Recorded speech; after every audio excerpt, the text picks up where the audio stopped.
Welcome to Jenny study instruments. दोस्तों, आज हम पढ़ेंगे डैफोडिल्स। डैफोडिल्स का एक और टाइटल है I wandered lonely as a cloud.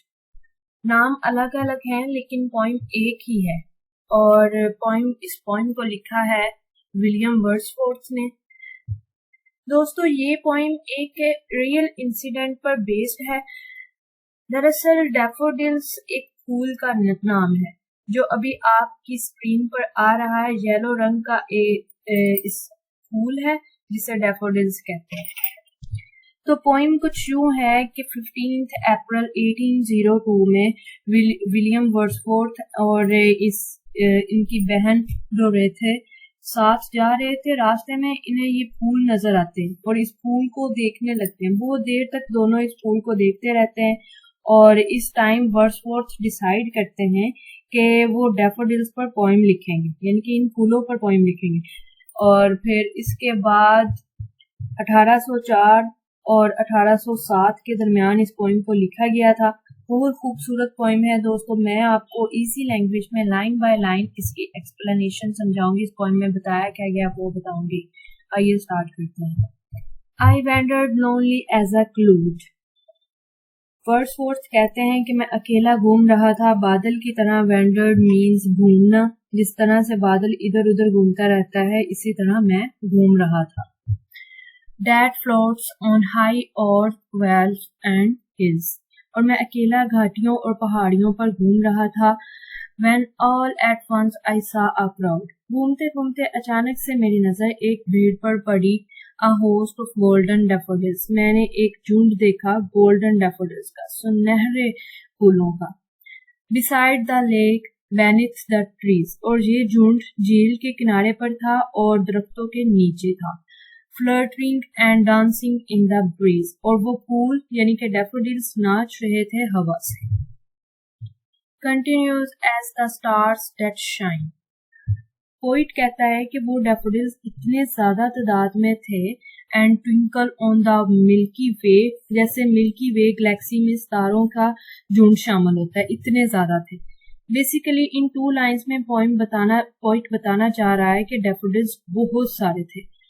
They preached in never ending line। फूल इतने सारे थे जहां देखो वहां फूल, और ऐसा लग रहा था कि मानो इन फूलों की कतार कभी खत्म नहीं हो रही। Along the margin of a bay। और इन फूलों की लाइन झील के किनारे तक फैली हुई थी। 10,000 saw I at a glance। एक झलक में मैंने 10,000 फूल मुझे नजर आए। Tossing their heads in sprightly dance। और वो डैफोडिल्स खुशी से अपने सर को इधर उधर हिला रहे थे। The waves beside them dance। झील का जो पानी था वो भी डांस कर रहा था, यानी कि लहरें भी डांस कर रही थी। But the outdid the sparkling waves in glee। लहरें नाच तो रही थी लेकिन लहरें इतना अच्छा नहीं नाच रही थी जितना अच्छा फूल नाच रहे थे।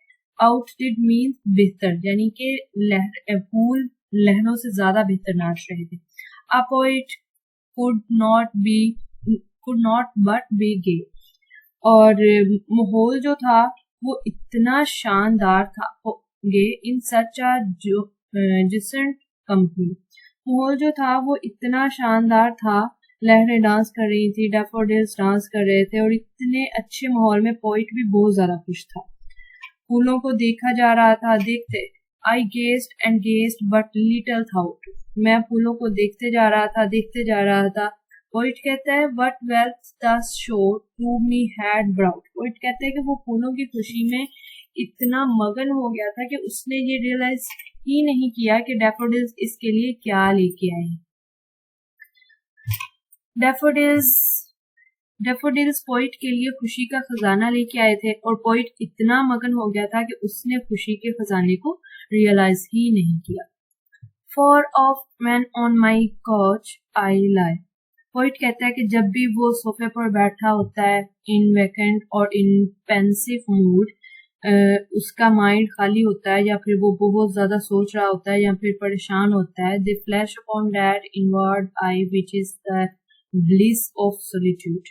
तो वो उस मंजर को याद करता है जब वो फूलों को जब उसने उन डैफोडिल्स को देखा था।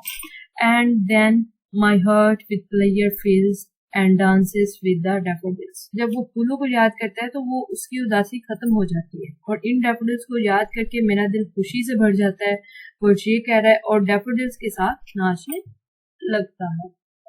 वीडियो अच्छी लगे तो please press the like button. Allah Hafiz.